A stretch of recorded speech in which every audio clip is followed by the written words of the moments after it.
इन आँखों में वो आक्रोश है, इन आँखों में वो पुलवामा वॉरियर्स, जो पुलवामा ब्रेव हार्ट्स थे, उनका जो नुकसान है उसकी भावना है। इन आँखों में मेजर विभूति ढोंडियाल और उनके साथियों का नुकसान की भावना है। इन आँखों में वो आक्रोश है कि देश के लिए बदला लेना है, देश के लिए वापस मारवाल को हाई करना है।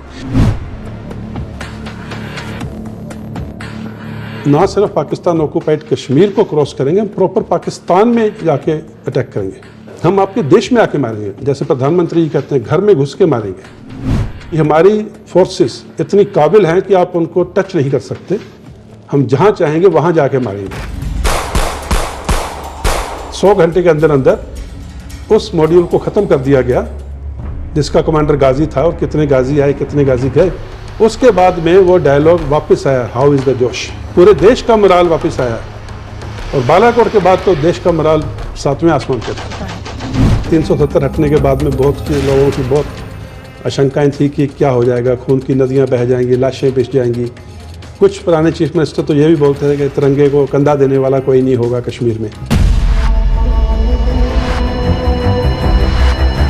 शेर मारमा, तो मेरे मदर की हाइट 5 फुट 8 इंच थी। She was very strong lady. तो मेरी मदर ने जब देखा कि उनके हस्बैंड को वो जानवर बुरी तरह से मार रहा है एंड ऑलमोस्ट किल्ड हिम, तो उन्होंने अपना शॉल उतार के उस जानवर के गले के चारों तरफ लपेट के उसको स्क्वीज करना शुरू किया। जब उसकी सांस रुकनी शुरू हुई तो उसने पलट के मेरे मदर पे अटैक किया, लेकिन उन्होंने उसको ख़त्म कर दिया।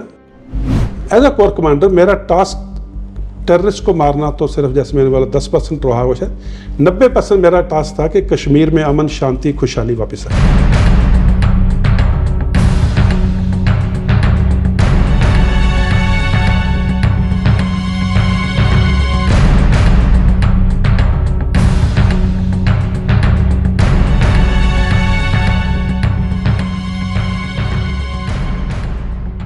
नमस्कार, एनएमएफ न्यूज देख रहे हैं आप। आपके साथ मैं हूं नवेद, और हमारे साथ आज एक ऐसी शख्सियत है जिन्हें मोस्ट डेकोरेटेड ऑफिसर आर्मी का कहा जाता है। एक ऐसी शख्सियत है जिनके लिए अगर मैं सिर्फ एक शब्द कहूं तो आप पहचान जाएंगे मैं किन की बात कर रहा हूं। कितने गाजी आए, कितने गाजी चले गए, ये कोट कहा था जनरल केजीएस ढिल्लन साहब ने, जिन्हें टाइनी ढिल्लन भी कहते हैं। ये मुझे बड़ा समझ में नहीं आया सर, 6.5 पौने 7 फीट की आपकी हाइट है, लेकिन टाइनी ढिल्लन नाम कैसे पड़ गया? ये नाम तो समझ के ही परे, मतलब मैं कभी नहीं समझ पाया इसके बारे में। नमस्कार नावेद, एंड नमस्कार तमाम दर्शकों को। टाइनी ढिल्लों, मैं जिस पलटन में कमीशन होके गया था दिसंबर 1983 में, 4th battalion the Rajputana rifles, जिसको राजरीफ के नाम से भी जाना जाता है, तो उस पलटन में एक छोटी सी ट्रेडिशन थी कि जो भी ऑफिसर आता है उसकी लुक या उसकी जो शख्सियत है उसके बरखिलाफ उसका नाम रखा जाता है। तो मेरा, क्योंकि 6 फुट 3 इंच का मेरी हाइट है, तो मेरा नाम टाइनी ढिल्लों रखा गया, और उसके बाद ये नाम पूरी उम्र मेरे साथ चला।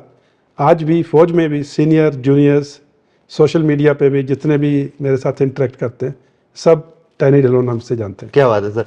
सर, एनएमएफ न्यूज पे आप पहली मर्तबा आए हैं।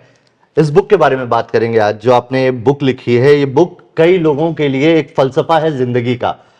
ये बुक आपको समझने का नजरिया देगी। अगर आपके दिमाग में कुछ भी शक व शुबा है, आप ये जानना चाहते हैं कि आज मौजूदा स्थिति में कश्मीर को लेके, आर्मी को लेके, अपनी पर्सनल लाइफ में आप कैसे ग्रो कर सकते हैं उसको लेके, तो ये बुक उसके लिए फलसफा। इसके बारे में बहुत सारी बात होगी सर, और मैं इसके बारे में कई ऐसे सवाल है जो आपसे पूछूंगा जो शायद आप ना कहना चाहें। लेकिन सबसे पहले, बगैर आर्मी बैकग्राउंड का एक शख्स, अमूमन ये माना जाता है कि आप जब आर्मी के बैकग्राउंड से होते हैं, आपके फादर होते हैं, कोई होता है घर में, तब आप आर्मी में जाते हैं। आपका कैसे आना हुआ सर? और इतना लंबा करियर, इतना डेकोरेटेड करियर आपका रहा है, आर्मी में कैसे कदम रख गया? Thank you Naved again. जैसे कि आपने बोला, मेरे पिताजी सिविल इंजीनियर हैं, तो घर में छोटू से कोई आर्मी में नहीं था। मेरे दादाजी आर्मी में नौकरी कर चुके थे पहले, और मेरे मामा जी, मैं बहुत छोटी उम्र में अपने फादर से दूर होकर के अपनी नानी जी के पास आके पढ़ता था पंजाब में। तो मेरे 2 मामा जी थे, बड़े वाले फ़ौज में थे कुछ समय के लिए, कैप्टन थे, और छोटे वाले बीएसएफ में हैं, अब हाल ही में रिटायर हुए। तो उनको मैं जब देखता था, रोज़ यूनिफॉर्म पहनते हैं, या अच्छी पर्सनालिटी है और यूनिफॉर्म का एक अलग रुतबा होता है, तो कहीं ना कहीं बैक ऑफ द माइंड ये चीज़ थी कि शायद ये मेरे लिए एक कैरियर ऑप्शन है। लेकिन टर्निंग पॉइंट आया जब मैं स्कूल में था 11th क्लास में। मेरी क्लास में मेरे क्लास फेलो थे मिस्टर हरीश जंग बहादुर। उनके जंग बहादुर। हरीश जंग बहादुर, उनके 4 बड़े भाई एक्स एनडीए थे ओके। एंड उनका भी बहुत मन था कि वो भी फौज में जाएं, एनडीए ज्वाइन करें। और आपके जो दोस्त थे? मेरे दोस्त, मेरे क्लास फेलो थे, अभी भी दोस्त हैं, उनके बच्चे मेरे दोस्त हैं। अच्छा। तो उन्होंने पूरी क्लास के लिए, उन दिनों में ऑनलाइन तो रजिस्ट्रेशन होती थी, फिजिकल फॉर्म भरने पड़ते थे, तो वो भर्ती दफ्तर गए, वहाँ से पूरी क्लास के लड़कों के लिए वो एनडीए के फॉर्म लेकर आए। उन्होंने भरवाए वो फॉर्म और फिर जमा किए। फिर हमने एनडीए का एग्ज़ाम दिया। अनफॉर्चुनेटली हरीश तो अभी आर्मी में नहीं जा पाए, और लेकिन बहुत बाहर वो बहुत अच्छा काम कर रहे हैं, उनका बेटा फौज में है। और मैं और मेरा एक दोस्त, उनके बारे में मैंने किताब में जिक्र किया है, जिम्मी भुलर, हम दोनों एनडीए ज्वाइन किया। पिताजी नहीं चाहते थे कि फौज में जाएं, उनका एक अच्छा बिजनेस था, लेकिन फिर ये डील हुआ कि मैं फौज में जाऊंगा एनडीए में, कुछ समय के बाद में वापस बुला लेना, जो भी पेमेंट होगा वो पिताजी कर देंगे। तो इस शर्त के तहत मुझे फौज में भेजा गया, लेकिन मैं बहुत क्लियर था कि एक बार जाऊंगा वापस नहीं आऊंगा। और वापस फौज से आया 31 जनवरी 2022 को। क्या बात। जब जिस दिन रिटायरमेंट लिया, करीब करीब 43 साल बाद अगर ट्रेनिंग को शामिल करें तो। 43 साल आप फौज में रहे हैं और कई ये कह सकते हैं कि ऐसे चीज़ें हैं आपके करियर में जिसके ऊपर हम चर्चा करेंगे।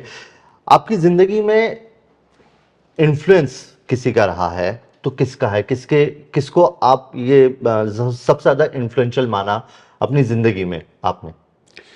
जैसे मैंने आपको पहले बताया, मैं 3 साल की उम्र में एक लाइफ में हादसा होता है। जब मैं 3 साल का था, उसके बाद में मैं अपने नानी जी के पास आ गया। मेरे नानी जी, मैं उनको प्यार से बीजी बोलता था। उन्होंने ही मैंने पूरी स्कूलिंग उनके साथ की।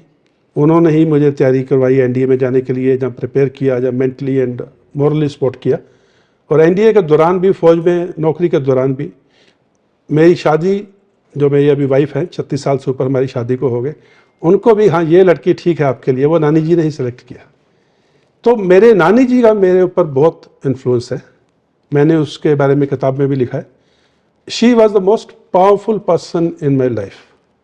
और अगर ओवरऑल लाइफ का इन्फ्लुएंस के बारे में बोला जाए तो 4 generations of women in my life, मेरे नानी जी, मेरे मदर, मेरी वाइफ और मेरी बेटी, 4 जनरेशन जो मेरे परिवार की, जिसको हम कहते हैं women power, they are the most influential people on my life even today. Book में मैं अब सीधा स्ट्रेट क्वेश्चन पे आता हूँ। बुक में मैंने पढ़ा आपकी अम्मी के बारे में, आपकी मदर के बारे में। हालांकि आपने बताया था 3 साल में वो हादसा हुआ, लेकिन उनके लिए कहा गया, एक कोट कहा गया, क्या उसका जिक्र करना चाहेंगे आप? क्या था वो? मतलब मैं आपकी नानी को भी सलाम करता हूँ, उन्होंने आपको तैयार किया और आपकी माँ की परवरिश भी वैसे ही की। उनको शेर मार क्यों कहा गया? नावत, मैं जिंदगी में मैंने इस, जो मेरी लाइफ का हादसा है 3 साल में, जहाँ पे मेरी मदर की डेथ होती है, मैंने कभी किसी से इस बात को शेयर नहीं किया। फौज में भी नहीं किया, परिवार में भी बात बहुत कम होती है। इसके 2 कारण हैं। एक तो मैं बहुत प्राउड हूँ, मुझे बहुत गर्व है उनके ऊपर जिस हालात में उनकी जान गई। और दूसरा, मैं नहीं चाहता था कि कोई मेरे को दया की नज़र से देखे कि इस बेचारे की माँ नहीं है। तो मैं चाहता था मुझे लोग इस नज़र से देखें कि ये लड़के ने क्या किया, जब फौज में आया तो इस अफसर ने क्या किया, या टायनी ढिल्लों ने क्या किया। इसलिए इस हादसे के बारे में किसी को भी ज़्यादा मालूम नहीं है, छोड़ के 1-2% लोग जो मेरी ज़िंदगी में हैं। लेकिन आपने सवाल पूछा तो मैं आपको बताना चाहूँगा कि शेर मार माँ, मेरे पिताजी नेपाल में डेपुटेशन पे गए थे 1963-64 में। और ये हादसा दिसंबर 1964 में नेपाल में होता है, जब मेरे माता पिताजी, मैं करीब 3 साल से भी कम उम्र थी मेरी, तो मेरे माता पिता सुबह सैर के लिए निकले थे, तो एक जंगली जानवर ने उनके ऊपर अटैक किया। वो जानवर ने मेरे पिताजी के ऊपर बहुत बुरी तरह से अटैक किया and he almost killed my father. उनके अभी भी बहुत निशान हैं उस जानवर के। तो वो, क्योंकि सर्दियों का महीना था, मेरे मदर ने शॉल ले रखी थी। मेरे मदर की हाइट 5 फुट 8 इंच थी। She was very strong lady. तो मेरी मदर ने जब देखा कि उनके हस्बैंड को वो जानवर बुरी तरह से मार रहा है एंड ऑलमोस्ट किल्ड हिम, तो उन्होंने अपना शॉल उतार के उस जानवर के गले के चारों तरफ लपेट के उसको स्क्वीज करना शुरू किया। जब उसकी सांस रुकनी शुरू हुई तो उसने पलट के मेरे मदर पे अटैक किया, लेकिन उन्होंने उसको ख़त्म कर दिया। और उस हादसे में मेरे मदर को भी काफ़ी चोटें आई, काफ़ी खरोंची आई, दांतों के निशान, और ठीक था वो, लेकिन पिताजी बच गए।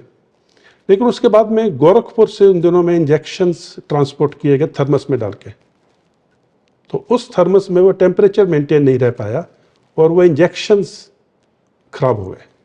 तो वो जो इंजेक्शन जो मदर को दिए गए तो उनको फिर उससे जो रिएक्शन हुआ तो उससे उनकी मृत्यु हुई। लेकिन मुझे गर्व इस बात का है कि मैं ऐसी माँ का बेटा हूँ जिन्होंने अपने हस्बैंड को बचाने के लिए अपनी जान दी। तो शेर खत्म कर दिया उन्होंने खत्म कर दिया उसको। क्या बात है सर, सलाम है, सलाम है। सर करियर पे आते हैं थोड़ा सा आपके। ये मैंने थोड़ा सा इमोशनल आपको कर दिया, माफ़ी चाहता हूँ। आपका करियर कश्मीर, क्योंकि आपकी ज़िंदगी में मैं आपकी करियर में मैं ये कहता हूँ कि आधे से ज़्यादा वक्त आपने कश्मीर में बिताया। जी, कश्मीर को आपने बदलते हुए देखा है पूरा। मैं कहूँ कि वो शुरुआत वाला कश्मीर जब पत्थर फेंके जाते थे, या आज वाला कश्मीर जो लाल चौक पे झंडा फहराया जाता है, वो सारा आपकी आंखों के सामने से गुजरा है। फिर चाहे वो 370 हो, फिर वो पुलवामा हो, या फिर बालाकोट हो, सब कुछ आपके सामने से निकला है। कश्मीर को आप कैसे देखते हैं, या कश्मीरियों को आप कैसे देखते हैं? देखिए, मैंने इस किताब में भी जिक्र किया है, मैंने कश्मीर के बारे में जिक्र किया है, कश्मीर की खूबसूरती के बारे में जिक्र किया है, कश्मीर के बशिंदों के बारे में जिक्र किया है, कश्मीर के रहन सहन, उनके जो आर्ट है, कल्चर है, उनका जो वाजवान, जो खाना पीना पकवान है, उसका जिक्र किया मैंने। कश्मीर की जो श्राइन्स हैं सभी रिलीजन्स की, उनके बारे में जिक्र किया है, उनकी हिस्ट्री में बताया गया। तो कश्मीर एक बहुत ही खुशनुमा सोसाइटी है। कश्मीरी एक बहुत इंतहा इंटेलेक्चुअल इंसान है। Kashmiri is a poet, he is an artist, he is a writer, सूफ़ी है, सूफियाना कलाम, कश्मीरियत। वो पेपर मैशे हो, चाहे नमदा हो, चाहे गबा हो, चाहे लेडीज़ के शॉल हो, कलमकारी हो, चाहे फिर वॉलनट वुड कार्विंग हो, वो एक आर्टिस्ट है, उसकी उंगलियों में हुनर है। कश्मीर की वादियों में खूबसूरती है, कश्मीर के पानी के झरनों में, झंझनाहट में म्यूज़िक है, मौसीकी है।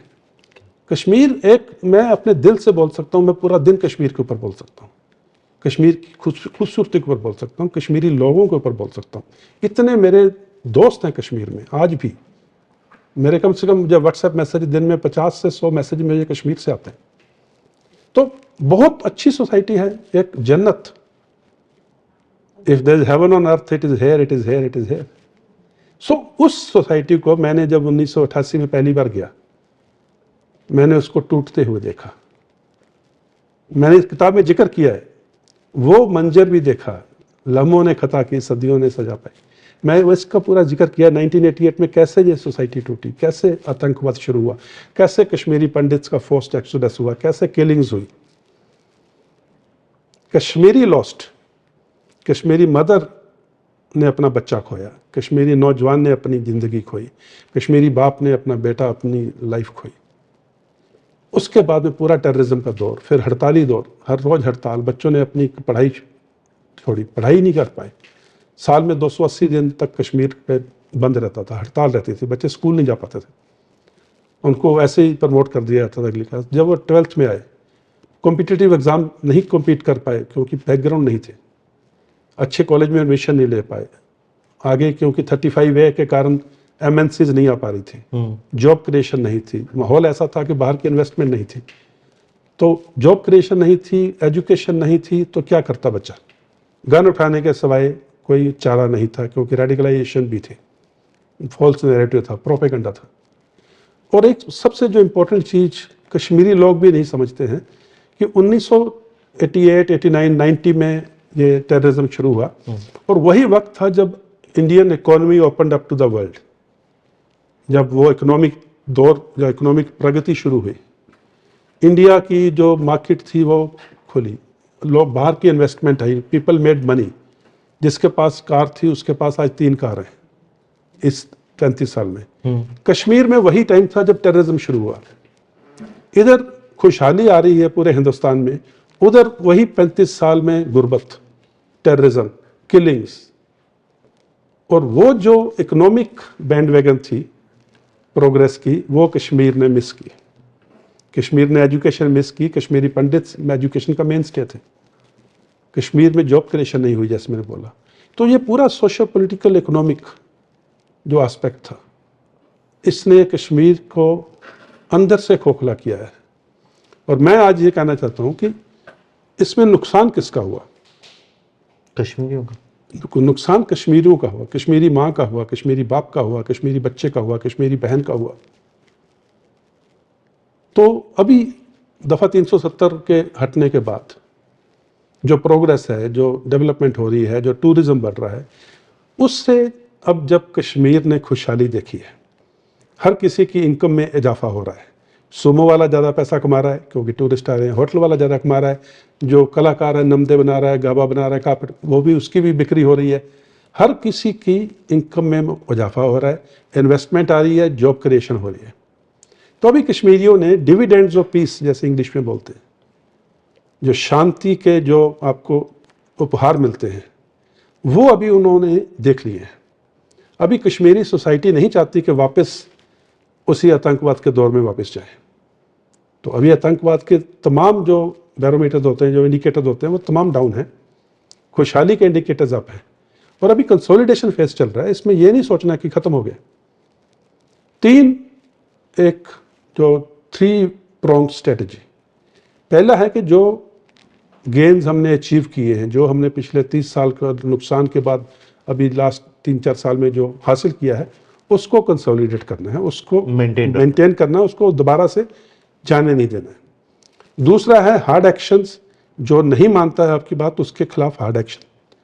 लेकिन तीसरा सबसे जो इम्पोर्टेंट है, अवाम को जो सहूलियत देनी है, जो उनको खुशहाली देनी है, जो उनको जो उन्होंने जो जितनी, मैं आपको बताना चाहूँगा 66% पॉपुलेशन, 66% जो आबादी है कश्मीर की, उसकी उम्र 30 साल से नीचे है।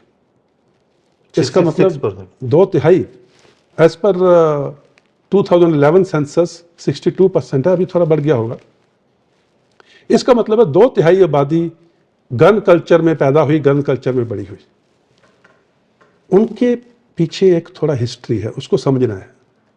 उनकी जो साइक है, उसके ऊपर वुंड्स हैं, स्क्रैच, उन पे घाव हैं, उसको समझना है। उस बच्चे की कोई गलती नहीं है अगर वो कुछ बोलता है, क्योंकि उस बच्चे ने जो नॉर्मल चाइल्डहुड दूसरे किसी स्टेट में या किसी सिटी में है, उस बच्चे की चाइल्डहुड या अपब्रिंगिंग जो थी अलग हालात में हुई है। उस बात को समझना है। कश्मीरी, आपने सवाल किया कश्मीर के बारे में।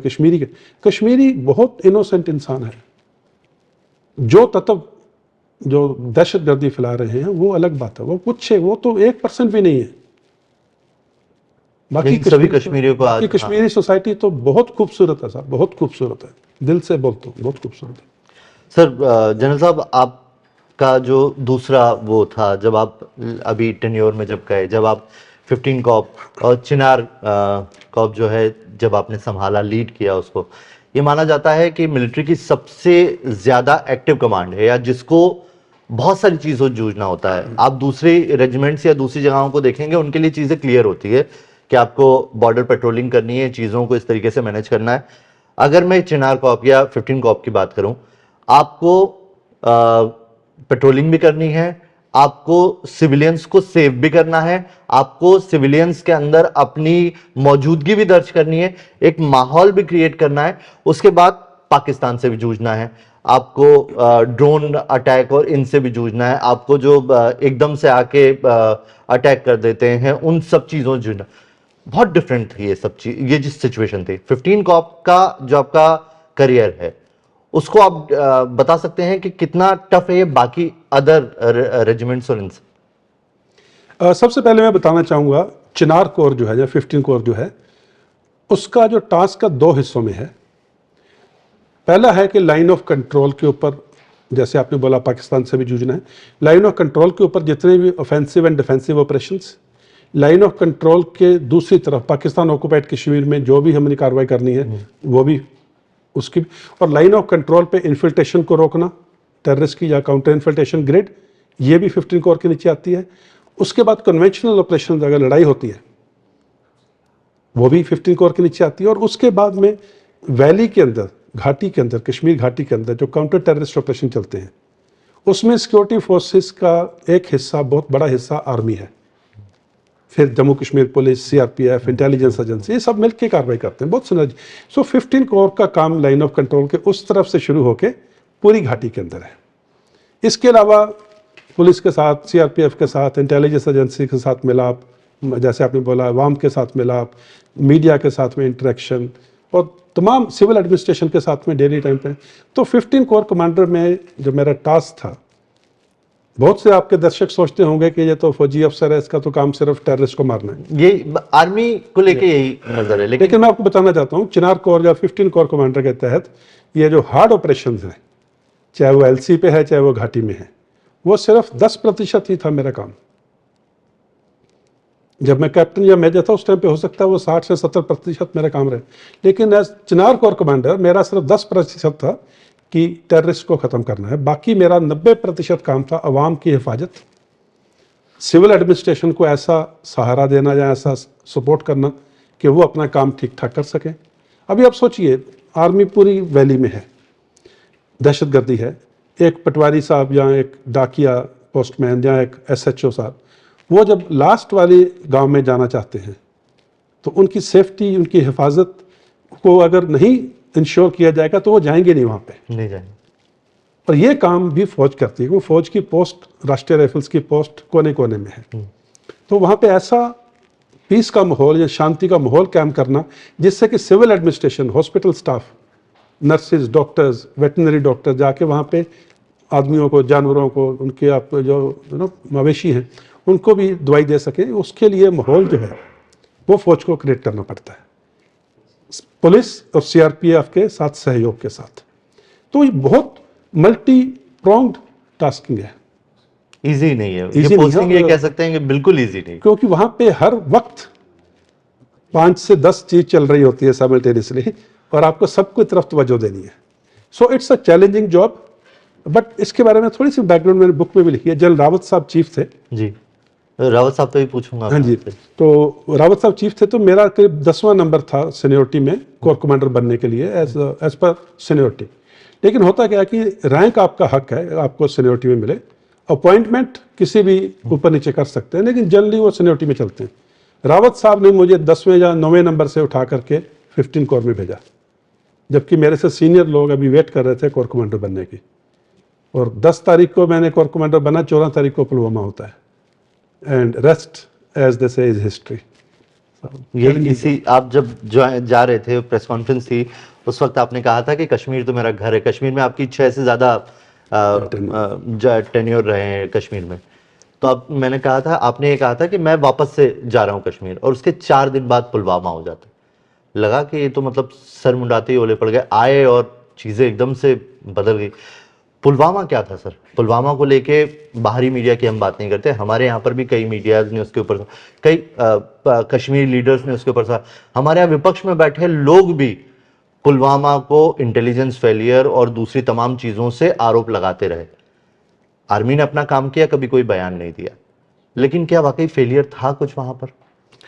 देखिए, पॉलिटिक्स में मैं बात नहीं करूँगा क्योंकि वो मेरा डोमेन नहीं है, और मैं पॉलिटिकल लीडर्स क्या बोलते हैं मैं उसके ऊपर कभी कमेंट करता नहीं हूँ, क्योंकि उनके अपने एजेंडाज हैं, उनके अपने बायसेस हैं, उनके अपने रीजंस हैं, जो भी वो बोलते हैं, तो मैं उसमें नहीं, पॉलिटिक्स में मैं नहीं जाऊँगा। पुलवामा जैसा हादसा कश्मीर के टेररिज्म की हिस्ट्री में सबसे बड़ा हादसा था, जबकि एक इंसिडेंट में हमारे 40 सीआरपीएफ के जवान वीरगति को प्राप्त होते हैं, और ये बहुत बड़ा हादसा था। आपने सवाल किया कि क्या ये इंटेलिजेंस फेलियर था। इंटेलिजेंस की जो गेम है वो एक बहुत कॉम्प्लेक्स गेम है। आपको कुछ खबर मिलती है, अभी ये नहीं पता कि आपके 15-20 आले हैं जो आपको खबर देते हैं। ह्यूमन इंटेलिजेंस है, आप एरियल इंटेलिजेंस है, सैटेलाइट इंटेलिजेंस है, आपकी टेक्निकल इंटेलिजेंस है जो मोबाइल्स या कम्युनिकेशन, जहाँ वैसे भी आप मॉनिटरिंग करते हो किसी को, तो अलग अलग किस्म के जो एसेट्स हैं वो आपको इन्फॉर्मेशन देते हैं। मैंने इस बुक में was Pulwama and intelligence failure बहुत डिटेल में लिखा है। तो वो जो आले आपको इन्फॉर्मेशन देते हैं, पता नहीं सही है कि गलत है, फिर किसी दूसरे आले से उसको कंफर्म किया जाता है, फिर थोड़ी कंफर्मेशन आती है, वो धीरे धीरे इंटेलिजेंस बनती है। और क्या होता है कि अगर दुश्मन, एक चीज़ समझनी चाहिए, हमारा पूरा एक देश दुश्मन देश है जो पाकिस्तान, जो कश्मीर में टेररिज्म फैला रहा है, तो उधर एक पूरी आर्मी है। अगर वो 100 ऑपरेशंस प्लान करते हैं कश्मीर में और उसमें से 99 को इंटेलिजेंस एजेंसीज और सिक्योरिटी फोर्सेस होने से पहले नाकाम कर देती हैं, हम लोग उसके बारे में जिक्र नहीं करते हैं, क्योंकि अगर जिक्र करेंगे तो हमारे एसेट्स, हमारी कैपेबिलिटीज का पता लग जाएगा। इंटेलिजेंस एजेंसी कभी क्रेडिट नहीं लेती हैं। नहीं। और एक हादसा, और इतना बड़ा हादसा, दुख है उसका, हमारे इतना नुकसान हुआ, अफसोस है। I pay my respects to the brave hearts. और एक हादसा उस इंटेलिजेंस के नेटवर्क से निकल जाता है। इसका मतलब ये नहीं है कि इंटेलिजेंस एजेंसीज काम नहीं कर रही। वो 99 जो नहीं हुए वो पब्लिक डोमेन में नहीं है, उसके बारे में किसी पॉलिटिकल पार्टी को मालूम नहीं है, कोई इंटेलिजेंस एजेंसी प्रेस कॉन्फ्रेंस नहीं करती है।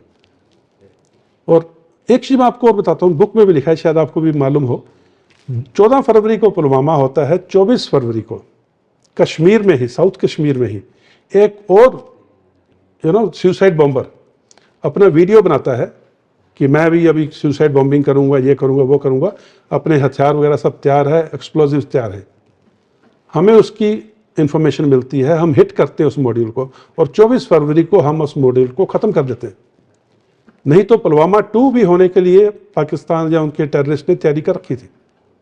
पुलवामा 2 होने वाला। पुलवामा 2 10 दिन बाद 24 फरवरी को, किताब में पूरा जिक्र है डिटेल्स के साथ, गांव में कहाँ पे ऑपरेशन हुआ, वो किसने ऑपरेशन किया। उसके बाद में बनिहाल में तीसरा पुलवामा भी होने की तैयारी थी, उसको भी नाकाम किया। ये मैं अभी इसलिए बता रहा हूँ कि देश को मालूम पड़ना चाहिए कि इंटेलिजेंस एजेंसीज अपना काम 24/7 365 करती हैं, और उसमें से कुछ एक, अगर एक हादसा निकल गया, जैसे बहुत बड़ा हादसा हो, बहुत बुरा लगता है। इसका मतलब ये नहीं है कि वो अपना काम नहीं कर रहे, वो अपने परिवार से दूर हैं, अपने बच्चों से दूर हैं, हर वक्त उनको जान का खतरा रहता है। मैंने खुद अपने टेन्योर में कोर कमांडर के तौर पे देखा, इंटेलिजेंस गैदरिंग के टाइम पे उनको पर फायरिंग होती है, चोट लगती है, गोली लगती है। सो ये कहना कि इंटेलिजेंस अपना काम नहीं करती या देश की एजेंसीज फेलियर हैं, I think this is unreasonable. Sir, 14 तारीख को पुलवामा हुआ और उसके 100 घंटे बाद की ये तस्वीर है, और उसी वक्त आपने एक कोट कहा था, कितने गाजी आए, कितने गाजी चले गए। ये कोट मुझे लगता है कि आर्मी के जो स्लोगन्स हैं, उसके बाद आर्मी, मतलब हम किसी को पीछे नहीं छोड़ते, ये सारे स्लोगन्स हैं या अलग अलग रेजिमेंट्स के जो अपने नारे होते हैं, उनसे भी ज़्यादा इस कोट को आज ये कहा जाता है कि लोग कोट करते हैं, अलग अलग जगह कहते हैं, आपके नाम से कहा जाता है। इस एक शब्द ने मतलब लोगों का नज़रिया बदला। पुलवामा जो चीज़ थी, पुलवामा के बाद ऐसा लगा देश के अंदर कि अब बस, अब बहुत हुआ, अब बर्दाश्त नहीं हो सकता, जो किया इन्होंने वो हद पार कर दी है। उसके बाद क्या बदलाव आए, ये आपसे जानना चाहूंगा। और दूसरा, इन 100 घंटे के अंदर ये जो आपकी आंखें हैं, ये आंखें मुझे आज तक मतलब मैं इस तस्वीर को जब भी देखता हूं, आपकी आंखें देखता हूं, और मुझे लगता है कि इस आंखों में बहुत कुछ छुपा है। उस 100 घंटे में बहुत कुछ छुपा था जब आप आए थे और आपने ये बात कही थी।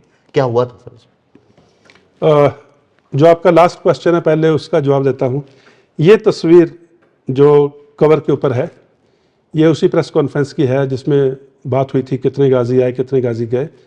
और बहुत से कामरान था, पाकिस्तानी टेररिस्ट, उसका कोडवर्ड गाजी था। तो उसकी मैं बताता हूँ क्या बात हुई थी। तो ये आंखें जो हैं, बहुत से लोग सोशल मीडिया के ऊपर, जैसे आपने बात की मेरे को ट्विटर पे या मेरे से जब आप पर्सनली बात करते हैं, तो बोलते हैं कि इन आंखों में बहुत गुस्सा है, इन आंखों में बहुत आक्रोश है। पूरे देश में था सर वो। हाँ, पूरे देश में। तो वो देश की भावना इन आंखों में है, उन आंखों में लालपन है, इन आंखों में एक एक रिजॉल्व है।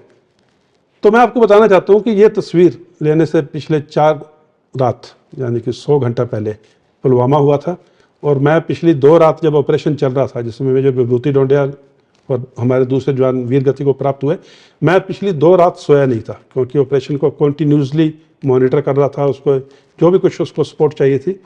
उसके बाद में इस प्रेस कॉन्फ्रेंस से पहले, उस 19 फरवरी की मॉर्निंग को, मेजर विभूति डोंडियाल, बाकी के जो जवान थे, उनके पार्थिव शरीर पे श्रद्धांजलि और रीत ले करके उससे इमीडिएटली बाद सीधा मैं प्रेस कॉन्फ्रेंस में आया था। तो इन आंखों में वो आक्रोश है, इन आंखों में वो पुलवामा वॉरियर्स, जो पुलवामा ब्रेव हार्ट्स थे, उनका जो नुकसान है उसकी भावना है।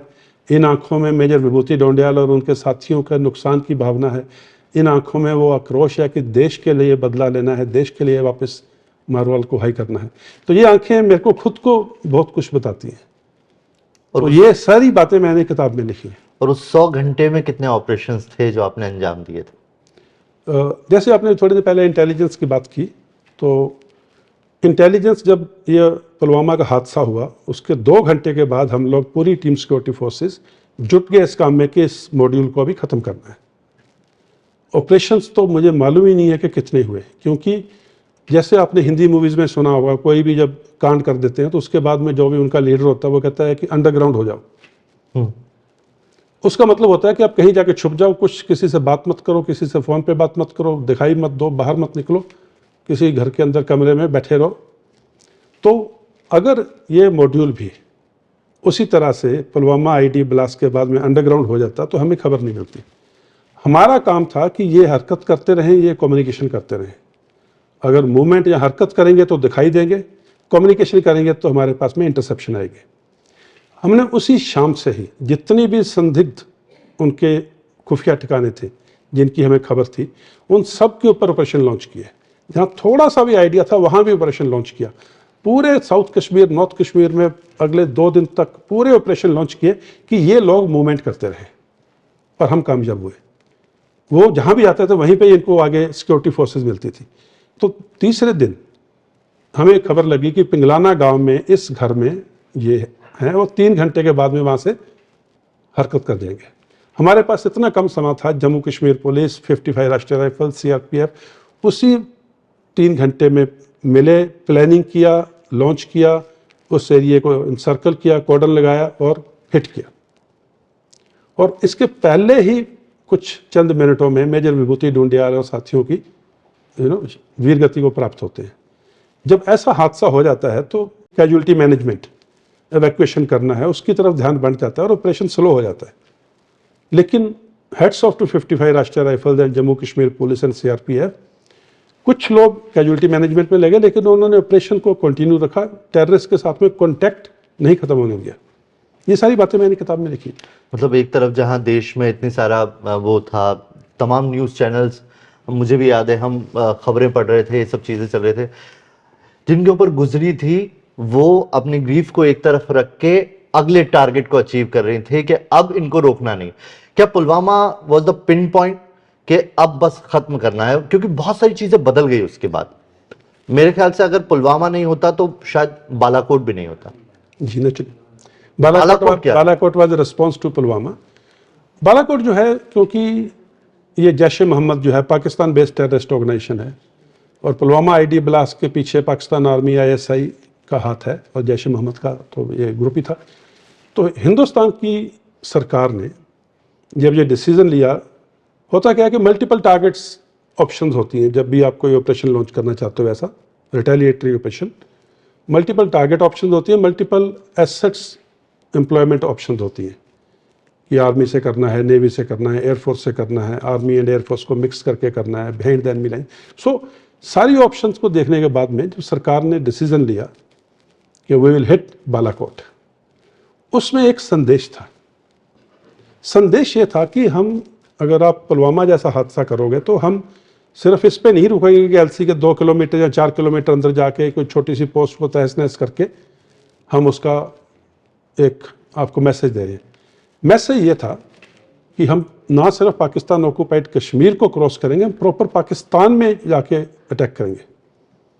बालाकोट जो है पाकिस्तान ऑक्यूपाइड कश्मीर में नहीं है, बालाकोट प्रॉपर पाकिस्तान में है। मतलब हम टेरिटरी में घुसे और हम आपके देश में आके मारेंगे, जैसे प्रधानमंत्री जी कहते हैं घर में घुस के मारेंगे। तो जब इंडियन एयरफोर्स के प्लेन्स क्रॉस किए लाइन ऑफ कंट्रोल, वो पाकिस्तान ऑक्यूपाइड कश्मीर के ऊपर से उड़ के गए, पाकिस्तान एयरफोर्स को दबाया, पाकिस्तान एयर डिफेंस को दबाया, फिर उन्होंने जो इंटरनेशनल बाउंड्री है उसको क्रॉस किया और प्रॉपर पाकिस्तान में बालाकोट में जाके बमबारी की। फिर वो बिल्कुल सेफ्टी के साथ वापस अपने एयरबेस पे पहुंचते हैं।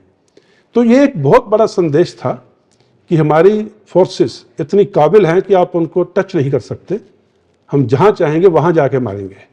और दूसरा संदेश था, अभी वो छोटी गेम नहीं खेलेंगे, अभी बिल्कुल बड़ी गेम खेलेंगे और पाकिस्तान के बिल्कुल अंदर जाके मारेंगे। तो ये दो जो संदेश थे बहुत लाउड एंड क्लियर पाकिस्तान को दिए गए, एंड रेस्ट एज दे से इज हिस्ट्री। सर, ये कहते हैं कि आर्मी रुकती नहीं, थमती नहीं, लेकिन जब इस तरह की घटना हुई, पुलवामा भी हुआ, पूरे देश में सब कुछ हिल सा गया था। अंदर से कुछ ऐसा था जो एक टीस थी जो बहुत चुभ रही थी।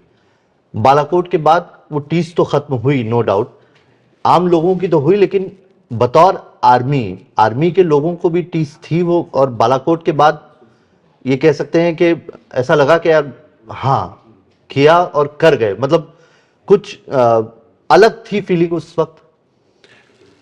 किसी भी सोल्जर के लिए सबसे ज़्यादा मोटिवेटिंग जो मोरल बूस्टिंग जो चीज़ है वो है सक्सेस। सक्सेस चाहे वो प्लेग्राउंड पे हो, आप इंटर कंपनी या इंटर बटालियन फुटबॉल मैच या बास्केटबॉल मैच जीतते हो तो आपका मोरल हाई होता है, उस दिन शाम को बड़ा खाना होता है, जैसे आपने बोला रेजिमेंटल वॉर क्राइज नारे लगते हैं। और उसी तरह से जब बॉर्डर के ऊपर कोई बात होती है तो वहाँ पे जो सक्सेस अचीव होती है, दुश्मन का जो नुकसान करके, उससे मोरल बूस्टिंग होती है। पुलवामा जैसे हादसे के बाद बालाकोट जैसा स्ट्रॉन्ग स्टेप लिया जाना और पाकिस्तान के अंदर जाकर मारना, उससे सोल्जर्स का मोरल तो हाई हुआ है, पूरे देश का मोरल हाई हुआ। अगर आपको याद होगा तो पाकिस्तान के जो ट्रोल्स थे उन्होंने बोलना शुरू कर दिया था हाउ इज द जैश, वो मूवी का एक डायलॉग है हाउ इज द जोश। हाउ इज द जोश, तो उन्होंने बोलना शुरू कर दिया था क्योंकि जैश मोहम्मद ने ये एक्शन किया था जी। कि हाउ इज द जैश। और जैसे ही बालाकोट हुआ और खास करके जब ये 100 घंटे के अंदर अंदर उस मॉड्यूल को ख़त्म कर दिया गया जिसका कमांडर गाजी था, और कितने गाजी आए कितने गाजी गए, उसके बाद में वो डायलॉग वापस आया हाउ इज़ द जोश, पूरे देश का मोरल वापस आया। और बालाकोट के बाद तो देश का मोरल 7वें आसमान पे था। So it success boost your moral, success boost the moral of a soldier, success boost the moral of a nation. हम क्रिकेट मैच जीतते हैं, हम हॉकी मैच जीतते हैं तो कितना देश में एक उबार आता है, खुशी की लहर दौड़ती है। यह तो बहुत बड़ी कार्रवाई थी। 370 हटा, मतलब पता ही नहीं था क्या होने वाला है। हम तस्वीरें देखते थे, मतलब एक वर्ड था जो कहा जा रहा था, या जो जनरली जो आर्मी की रिपोर्टिंग करते हैं, कश्मीर में भी कई मरतबा गया हूँ, कई बार रिपोर्टिंग करने का मुझे मौका मिला है, आर्मी को नज़दीक से भी मैंने देखा है, लेकिन जो हार्डकोर आर्मी रिपोर्टिंग करते हैं उनके पास भी इस सवाल का जवाब नहीं था।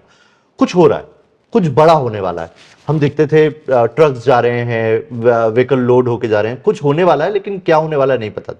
ये माना जा रहा था कि कुछ ऐसा होगा जिससे बहुत नुकसान होगा, हो सकता है कैजुअलिटीज भी बहुत हो, बहुत सारी चीजें थी, सरकार कुछ करने जा रही है, लेकिन आर्मी का मूवमेंट बहुत ज्यादा दिख रहा है। उसके बाद एकदम से खबर आती है 370 खत्म। ऐसा स्मूथ चला गया, कुछ पता ही नहीं चला, और अभी तक वो स्मूथनेस है वहां पर। और ऐसा लगता है कि आप कश्मीरी उससे पसंद करते हैं, वो चीज वो समझ ही नहीं पा रहे थे कि क्या था वो जो अब उनको फील होता। नावेद, सेम बात के ऊपर मैंने कम से कम 3 चैप्टर लिखे हैं इस किताब में। 370 जाने से पहले क्या हुआ, कैसे उसके लिए तैयारी की गई, कैसे उसकी, आपने लफ्ज़ यूज़ किया, बहुत स्मूथ चला गया। बहुत से लोग मुझे आज भी बोलते हैं कि 370 हटने के बाद में बहुत के लोगों की बहुत आशंकाएं थी कि क्या हो जाएगा, खून की नदियां बह जाएंगी, लाशें बिछ जाएंगी। कुछ पुराने चीफ मिनिस्टर तो ये भी बोलते थे कि तिरंगे को कंधा देने वाला कोई नहीं होगा कश्मीर में। तो ये सब चीज़ें जो हैं, और अभी आपने बोला स्मूथ चला गया, स्मूथ चला गया, इसमें किताब में जिक्र है कि उसके लिए क्या किया, कैसे प्लानिंग की, कैसे उसमें प्रेपरेशन की, कैसे कोऑर्डिनेशन किया, हर कॉन्टीजेंसी, हर इवेंचुअलिटी के ऊपर ध्यान दिया गया। जो भी मौका लगा, मौका दिखा कि इसमें गड़बड़ हो सकती है, उससे लेसन लर्न किए गए। ये सब कुछ 370 हटने से पहले किया गया। 5 अगस्त 2019 के बाद फिर जितने कोऑर्डिनेशन और सिनर्जी के साथ काम किया गया, अवाम को साथ लिया गया, ये सब कुछ अपने आप नहीं हो गया। किताब जब आप पढ़ेंगे इसमें जिक्र आएगा और आपको पता लगेगा कितना इसके ऊपर तवज्जो दी गई, कितना काम किया गया। ये ऐसे नहीं हुआ, इसमें बहुत मेहनत लगी है। और सबसे बड़ी बात थी, ये सारी तैयारी करनी कोई बड़ी बात नहीं थी, ये प्रेपरेशन करनी बड़ी बात नहीं थी, ये प्लानिंग करनी बड़ी बात नहीं थी। बड़ी बात थी कि इतनी तैयारी करनी है, इतना बड़ा एक काम करना है, उसकी किसी को कानो कान खबर नहीं होनी। हाँ, किसी को खबर नहीं थी, पाकिस्तान को भी खबर नहीं थी। आप जब किताब में पढ़ेंगे तो 5 अगस्त 2019 जिस दिन ये होता है, मैं एक बहुत बड़े स्पोर्टिंग स्टार के साथ था। शाम को मेरे घर में डिनर था, पूरा दिन मैंने उनके साथ बिताया। शाम को मैं अपने घर में डिनर, वहाँ पे वो आए, मैं नाम देता हूँ महेंद्र सिंह धोनी। उस दिन 5 अगस्त 2019 को मेरे घर में थे, खाना खाने आ रहे थे रात का। अगर पाकिस्तान देख भी रहा होता कि क्या होने वाला, वो तो सोच रहे होंगे कोर कमांडर तो धोनी के साथ में घूम रहा है, खाना खा रहा है।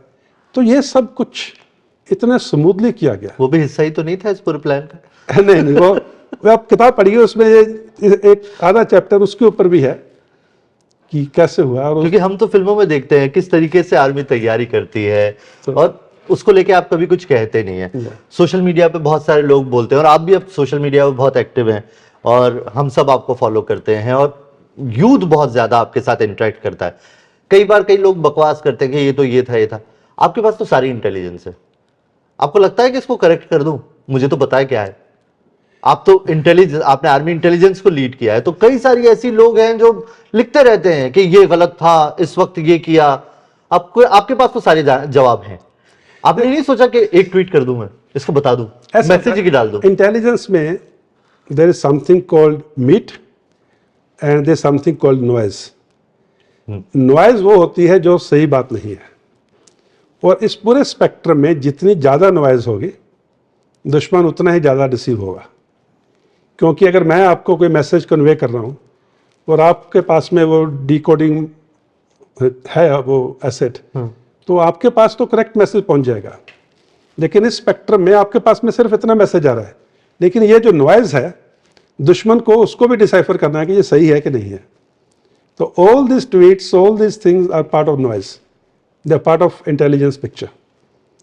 एंड ऑल्दो हंसता हूँ मैं कभी उनको देख करके, कई बहुत सीरियस लोग बड़े सीरियसली ट्वीट करते हैं, तो मन ही मन में हंसता हूँ। और दूसरी बात ये होती है कि आपने जिक्र किया, मैं डिफेंस इंटेलिजेंस एजेंसी का चीफ रह चुका हूँ, तो जो मुझे इंटेलिजेंस उस अपनी अपॉइंटमेंट के कारण पता है, वो मेरे साथ कब्र में जाएगी, कहीं उसका मैं अपने घर में भी, किसी दोस्तों के साथ, ऑफिसर्स के साथ भी मैं कभी उसका जिक्र नहीं करता।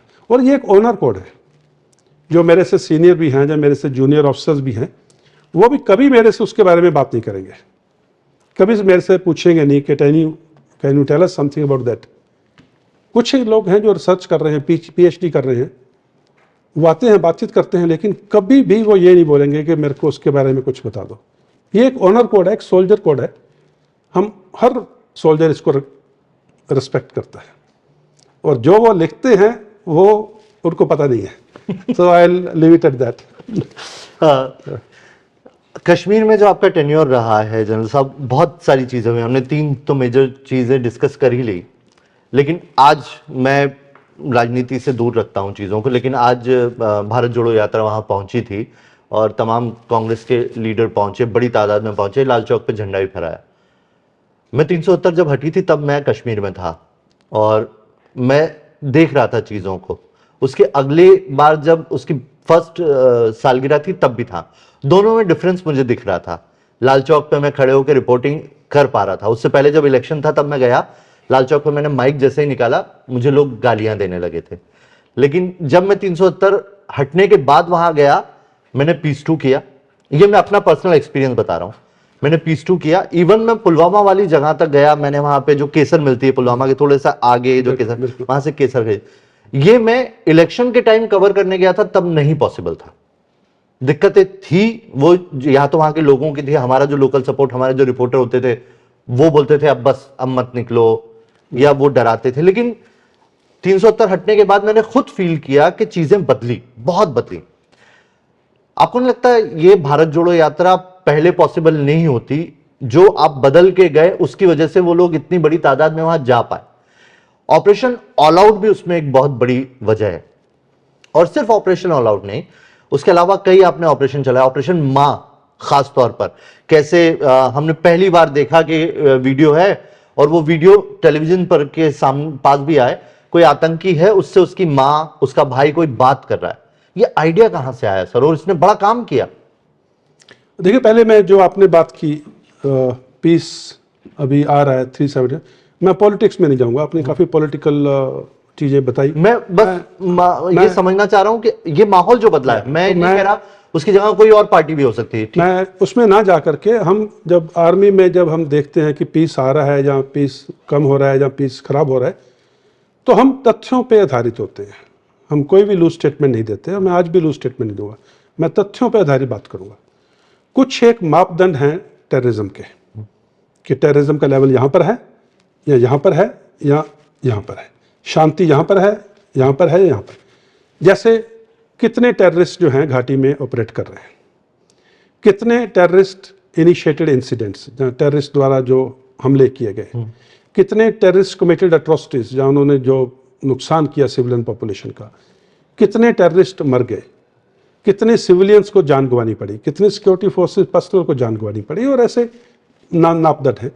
उन सब मापदंड में 370 हटने के बाद और 370 हटने के पहले कोई भी समय ले लीजिए आप, ईयर ऑन ईयर ले लीजिए, क्वार्टर ऑन क्वार्टर ले लीजिए, डिकेड ऑन डिकेड ले लीजिए, तमाम ये जो मापदंड हैं ये वेरीफाइबल मापदंड हैं। इनको आप पता कर सकते हैं, ये डॉक्यूमेंटेड है। तमाम मापदंड जो हैं 370 हटने के बाद टेररिज्म का ग्राफ नीचे है। उसके बरखिलाफ कितने टूरिस्ट आ रहे हैं, टूरिस्ट से कश्मीर में खुशहाली होती है, टूरिज्म एंड एग्री इंडस्ट्री है कश्मीर, एक ही है। कितने टूरिस्ट आ रहे हैं, कितनी होटल बुकिंग्स हो रही हैं, कितनी एयरक्राफ्ट जहाँ एयरलाइंस जो फुल आ रही हैं, कि कम से कम 50 एयरक्राफ्ट आते हैं वहाँ पे सिविल एयरलाइंस, कितनी उनमें ऑक्यूपेशन है। उसके बाद में कितनी हॉस्पिटल्स ऑपरेट कर रहे हैं 24/7, कितने बच्चे स्कूल जा पा रहे हैं, और जैसे कितने दिन तक स्कूल खुले हुए हैं। ये सब चीज़ जो है, ये इंडिकेटर्स हैं कि खुशहाली कितनी है। ये तमाम इंडिकेटर, चाहे वो टूरिस्ट, नंबर ऑफ टूरिस्ट हैं, चाहे वो नंबर ऑफ होटल बुकिंग्स हैं, चाहे वो नंबर ऑफ एयर पैसेंजर्स हैं, चाहे वो हॉस्पिटल इंडस्ट्री है जहाँ सिविल एडमिनिस्ट्रेशन काम कर पा रही है नहीं कर, ये तमाम इंडिकेटर्स ऊपर हैं 370 हटने के बाद। तो इसका मतलब यह है कि तथ्यों पे आधारित जो एनालिसिस है वो कहता है आतंकवाद नीचे है, खुशहाली ऊपर है। और मैं पॉलिटिकल बात नहीं कर रहा हूँ, मैं ऑफ द कफ बात नहीं कर रहा हूँ, मैं बिना तथ्यों के बात नहीं कर रहा हूँ। ये तमाम तथ्य वेरीफाइबल हैं। तो जो आपने बात की अपने पर्सनल एक्सपीरियंस से, वो इसीलिए है क्योंकि 370 गया, और आज का कश्मीरी खुशहाल है, खुश है। उसने पीस के डिविडेंड्स जो हैं, जैसे मैंने शुरू में बात की, अब उसने वो टेस्ट कर लिए कि जो अमन है, जो शांति है, उससे मेरा क्या फ़ायदा है, मेरे परिवार का क्या फ़ायदा है, मेरे कम्युनिटी का क्या फ़ायदा है। अब नहीं वो चाहता कि वापस उन काले दिनों में जाए। तो ये सब जो चीज़ कश्मीर में बदली है, नया कश्मीर, ये अभी वर्क इन प्रोग्रेस है। अभी हमें अपनी पीठ थपथपाने की ज़रूरत नहीं। हाँ, हमें अपने ऊपर कॉन्फिडेंस है, काम ठीक कर रहे हैं, आगे भी करेंगे। तो वर्क इन प्रोग्रेस है। कश्मीर, जैसे मैंने शुरू में बोला, एक बहुत खुशहाल सोसाइटी है और एक बहुत खुशहाल स्टेट है। ये और भी खुशहाल होगी आगे चल के, ये मेरा मानना है। मतलब जैसे दूसरे स्टेट हैं वैसे भी कश्मीर में भी सब चीज़ें बेहतर हो जाएंगी। देखिए, जो कश्मीर में है वो कई स्टेट्स में नहीं है। नहीं, कश्मीर में खूबसूरती, जो नेचुरल ब्यूटी है, जो टूरिज्म का स्कोप है, तो ट्रेन भी चालू होने वाली। अभी तो ट्रेन चालू हो रही। तो ये बाकी जहाँ कई स्टेट्स हैं वहाँ पे ये सब कुछ नहीं है। तो Kashmir is a blessed place, उसमें तो बहुत स्कोप है कश्मीर में आगे। ऑपरेशन ऑल आउट और ऑपरेशन माँ, मैं ऑपरेशन माँ के हक में हूँ, क्योंकि टेररिस्ट को ख़त्म करना एक पार्ट ऑफ द जॉब है, लेकिन खुशहाली वापस लाना, किसी के बच्चे को जिंदा वापस ले आना, अपनी माँ के पास वापस देना, वो एक दूसरा है। उससे बड़ी इंसानियत की, जो हम कहते हैं ना कि इंसानियत की आप जो सर्विस कर सकते हो, वो नहीं है। किसी ने कल मेरे को बताया कि मेरे जो ट्विटर बायो है उसमें आपने लिखा है वर्क फॉर पीस इन कश्मीर। नहीं तो एक फौजी का होता है कि work for counter terrorist operation and this that in Kashmir. वो मैंने जो लिखा, तो मैंने नहीं सोचा था कि ये आज लोग इसको इस तरह से देखेंगे, वो मैंने अपने दिल से जोड़ ला। तो एज अ कोर कमांडर मेरा टास्क टेररिस्ट को मारना तो सिर्फ, जैसे मैंने बोला, 10% रहा हो, शायद 90% मेरा टास्क था कि कश्मीर में अमन, शांति, खुशहाली वापस आए। ये आइडिया कहाँ से आया ऑपरेशन माँ का, कैसे आ गया जहन में एकदम? ऑपरेशन माँ, देखिए, मैं जब बचपन में या कैप्टन मेजर तौर पे जब मैं कश्मीर में, नॉर्थ कश्मीर में, ट्राल में, लोलाब में, राजवाड़ में, मेरे बहुत से टेन्योर्स हैं वहाँ पे, और इन दिनों में मोबाइल नहीं होते थे। तो जब भी कोई लोकल लड़का, कश्मीरी टेररिस्ट, जब वो ऑपरेशन में, इनकाउंटर में जब वो ख़त्म होता था, तो इनवेरिएबली उसकी जेब से एक चिट्ठी निकलती थी। वो चिट्ठी अपनी माँ को लिखी होती थी, जब माँ ने चिट्ठी लिखी होती थी एज अ रिप्लाई, और उसने अपनी जेब में रखी होती थी। मेरे जहन में ऐसी कोई नहीं आ रही कि कभी फादर को चिट्ठी लिखी हो या ब्रदर को चिट्ठी लिखी हो, हमेशा माँ को, अम्मी जान को ही चिट्ठी लिखी होती है।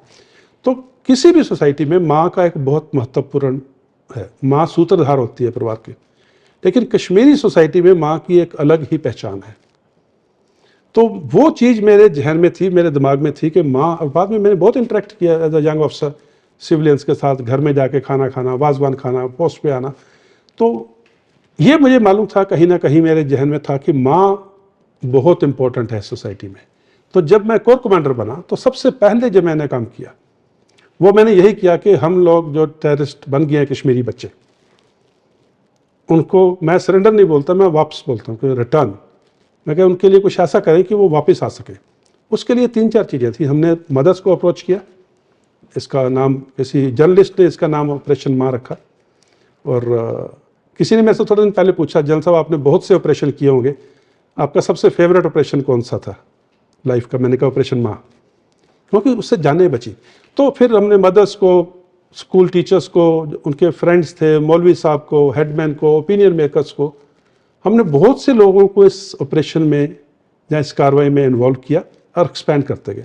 और 2-3 चीज़ जो की थी, एक था कि अगर बच्चा वापस आता है उसके ऊपर कोई भी पुलिस केस नहीं बनेगा, ये हमने खुद ने गारंटी दी। लेकिन अगर वो फिर चला गया, ये वो अलग बात है, फिर वो देन तो फिर उस पर नजर भी रखनी पड़ी। नज़र रखते थे उसके में। दूसरा था कि उस बच्चे को जहाँ पे वो चाहता है, कश्मीर में या जम्मू रीजन में, जहाँ पंजाब, राजस्थान, जहाँ पर वो चाहता है, उसको वहाँ पे कुछ ना कुछ काम दिलाएंगे। और तीसरा था कि उसकी जो पहचान है वो नहीं लीक आउट होने देंगे, वो सीक्रेट रखी जाएगी। ये 3 जब गारंटीज दी गई पेरेंट्स को या मदर को, फिर बच्चे वापस आने शुरू हुए। 50 से ज़्यादा लड़के वापस आए, 50 से ज्यादा इस ऑपरेशन से वापस आए। और वो अभी भी, कुछ बच्चे अभी भी मेरे साथ कांटेक्ट में हैं, अलग अलग जगह पर अच्छी ज़िंदगी बिता रहे हैं। कुछ ने शादी कर ली, बच्चे हैं, अपना अपना कारोबार कर रहे हैं। और आपको मालूम है कश्मीर की सोसाइटी, जब वो किसी को इंतहा मोहब्बत करते हैं, जब बहुत शुक्रगुजार होते हैं, तो वो आपका हाथ पकड़ते हैं, उसको अच्छे से, वेरी वार्मली उसको किस करते हैं। हाँ, बोसा कहते हैं, बोसा। तो वो जो बोसा है, जो बच्चे जिनकी जो वापस आ गए, उनकी मदर्स, कई बार जब मैं उनसे मिला हूँ तो हाथ पकड़ के कुछ 1 मिनट तक हाथ उन्होंने पकड़े रखा और बार बार वो बोसा उसको हाथ को चूमा। वो एक बात थी कि वो मदर ने बताया, बिना बोले बहुत बताया कि तूने मेरे बच्चे की जान बचाई है। वो एक फौजी के लिए one of the best compliment for a soldier. बहुत से लोग इसमें प्राइड लेते हैं कि उसने वो टेररिस्ट को मारा, उसने वो टेररिस्ट को मारा, बट किसी को बचाना सबसे बड़ी बात, इंसानियत की खिदमत वो है अगर आप किसी की जान बचा सकते हैं। तो ऑपरेशन माँ ने वो किया। और आपको, शायद आपको तो पता ही होगा, ऑपरेशन माँ के बाद कोई पोस्टर बॉय वापस से कश्मीर में नहीं पनप पाया। जी, उससे पहले होता क्या था, जब भी कोई बच्चा गन उठाता था या टेररिस्ट तंजीम ज्वाइन करता था, तो सबसे पहले राइफल के साथ में या गन के साथ में बड़ा सा स्लोगन फेसबुक के ऊपर वो पोस्टर आती थी। कुछ एक उनमें से फिर सोशल मीडिया के यूजर्स के कारण, जैसे आपने वर्ड यूज़ किया, पोस्टर बॉय बन गए। वो अपने आप को आइकन समझने लग गया कि यंग जनरेशन हमारे को फॉलो करती है। उसने कश्मीरी नौजवान का बहुत नुकसान किया। बहुत से बच्चे जो पढ़ाई में अच्छे थे और पढ़ाई कर रहे थे, उससे इन्फ्लुएंस हुए। लेकिन ऑपरेशन माँ के बाद और आर्टिकल 370 जाने के बाद में कोई भी ऐसा टेररिस्ट सामने नहीं आया जिसको आप कह सको कि ये पोस्टर बॉय है, क्योंकि टेररिस्ट की शेल्फ लाइफ बहुत कम हो गई। It has become a business which is not very profitable. मैं जब कोर कमांडर था, हमने एक एनालिसिस किया था 1.5 साल के ऊपर, जितने लोकल कश्मीरी बच्चे जिन्होंने गन उठाई, उनमें से 7% पहले 10 दिन में एनकाउंटर में मारे गए। 9%, 7% वो शामिल पहले 30 दिन में, 17% पहले 3 महीने में, 36% पहले 6 महीने में, और 64% बच्चे पहले 1 साल में गन उठाने के बाद खत्म हो गए। तो इसका मतलब यह है कि shelf life of a terrorist reduced to 7 days to maximum 1 year। और जब ये शेल्फ लाइफ कम हुई, इसके साथ एक चीज़ और मैंने मदर्स को बताई, जैसे आपने जिक्र किया पत्थरबाजी। जब बच्चे पत्थर फेंकते थे तो 500 रुपया मिलता था उनको पत्थर फेंकने के लिए। मैंने उनको बताया, वो भी एनालिसिस के ऊपर, लेकिन जैसे मैंने बात की, मैं हवा में बात नहीं करूँगा, पूरा डाटा के साथ बात करूँगा। हमने जो एनालिसिस किया, पूरा जितने बच्चों ने गन उठाई थी उसमें से 83%, 83% किसी ना किसी टाइम पे पत्थरबाजी में शामिल थे। 83%। 83% of the boys who picked up the gun were at some stage involved in stone pelting. इसका ये मतलब है, मैंने मदर्स को एक बार कई बार बोला, आपका बच्चा आज 500 रुपए के लिए पत्थर फेंकने जाता है, 83% चांस ये है वो टेररिस्ट बनेगा। उसमें से 7%, 10% जो मैंने अभी बोला, चांस है कि पहले 7 दिन में ख़त्म हो जाएगा या 1 साल में ख़त्म हो जाएगा। तो आज का पत्थरबाज, कल का टेररिस्ट, परसों की डेड बॉडी।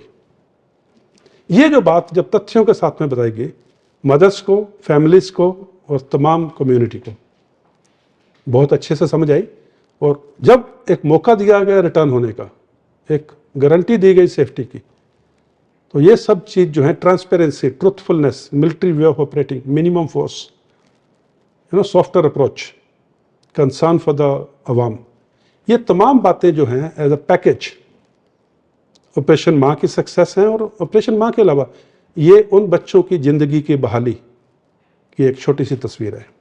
मैं और वक्त नहीं लूँगा, एक आखिर सवाल, क्योंकि जब कश्मीर पे बात हो रही है, आपके पूरे करियर पे बात हो रही है, इन सब चीज़ों पे बात हो रही है, तो आपने अपनी सबसे ज़्यादा ज़िंदगी जिस एरिया में गुजारी, जहाँ पर आपका सबसे ज़्यादा ताल्लुक़ पड़ा, या ये कह सकते हैं जिनसे डील करना था आपको, वो कश्मीरी तो थे, लेकिन जो देश उनके लिए काम कर रहा था, पाकिस्तान या पाकिस्तान की आर्मी, उसको कैसे देखते हैं आप?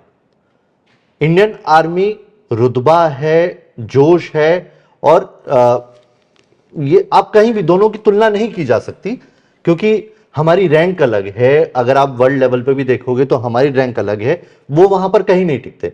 लेकिन हमें जब डील करना पड़ता है तो आप कैसे देखते पाकिस्तान आर्मी को? अगर चंद शब्दों में आपको बताना हो कि क्या चीज है उनकी, ये पॉइंटर्स हैं उनके। कोई भी मिलिट्री या डिफेंस फोर्सेस, उनके 2 मेन टास्क होते हैं। एक होता है कि दुश्मन को अपनी ज़मीन या सर ज़मीन पे कब्जा नहीं करने देना, और दूसरा होता है कि ज़रूरत पड़ने पर अगर दुश्मन कोई ज़्यादा एक्शन करता तो हमला करके उससे या अपनी ज़मीन वापस लेना, जैसे कारगिल में हुआ, या उसकी ज़मीन को कब्जा करना। ये दोनों टास्क जो हैं इंडियन आर्मी ने जब से ब्रिटिश इरा के टाइम पे तो ज्वाइन थे, उसके 1947 के बाद में पाकिस्तान आर्मी ने एक भी जंग नहीं जीती है। पाकिस्तान आर्मी के सीनियर ऑफिसर बनने के लिए इतनी बड़ी होड़ होती है, क्योंकि जब पाकिस्तान आर्मी में बंदा सीनियर ऑफिसर बनता है तो उसके कुछ प्रिविलेजेस, उसकी कुछ गुडीज, चाहे वो ज़मीन अलॉटमेंट है, चाहे वो कॉर्नर प्लॉट है, चाहे वो पिज़्ज़ा चेन्स अब्रॉड हैं, चाहे वो कमीशन इन सीपैक है या कोई और जगह पे, ये तमाम चीज़ें जो करप्शन का लेवल है देश देखता है। अभी पहली बार पाकिस्तान की हिस्ट्री में लोग पाकिस्तान आर्मी के खिलाफ बोल रहे हैं कि ये जो दहशतगर्दी है इसके पीछे वर्दी है। ये स्लोगन आपको हर जो मजमा लगता है वहाँ पे उसमें सुनने को मिलता है। सो पाकिस्तान आर्मी, कोई भी professional army, takes pride in its wins of battles. Second world war के बाद दुनिया का सबसे बड़ा surrender, 93,000 surrender of standing army, when they had equipment, they had weapons, they had ammunition, they had everything to sustain the war, लेकिन surrender करते हैं। ये प्रोफेशनलिज्म या पाकिस्तान आर्मी का स्टेटस आपको खुद दर्शाता है। जो आर्मी खुद दहशतगर्दी को सपोर्ट करती है, जो उनके कमांडर जो ISI, वो सारी आर्मी से आती है, वो दहशतगर्दी नेबरिंग देशों में सपोर्ट करती है, अफगानिस्तान है, पाकिस्तान है, TTP है वो। तो एक कोट थी बहुत सीनियर लीडर ऑफ USA कि if you have snakes in your backyard and you expect them they will bite only the neighbour, that's not true. So Pakistan ने अपने पीछे वाले आंगन में सांप पाले, ये सोचकर कि शायद वो सिर्फ पड़ोसी को डसेंगे, पॉसिबल, बाकी आपको मालूम है। Thank you so much sir, NMF से बात करने के लिए बहुत बहुत शुक्रिया आपका, हमसे बात करने के लिए, इतना वक्त देने के लिए, और इस बुक पे इतनी सारी बात करने के लिए। मैं उन तमाम स्टूडेंट्स जो अपनी जिंदगी में कुछ समझना चाहते हैं, सीखना चाहते हैं, उन्हें जरूर ये बुक रिकमेंड करूंगा, क्योंकि सबसे बड़ा सवाल हमारी जिंदगी में अभी या यूथ लेवल पे, टीनेजर्स में या उसके बाद भी हम जिंदगी का फलसफा नहीं समझ पाते, हमें जिंदगी में करना क्या है। तो अगर ऐसा कुछ है तो इस बुक को जरूर पढ़िएगा। धन्यवाद, शुक्रिया। Thank you very much. Thank you Naved. Thank you. Nice. जय हिंद। जय हिंद।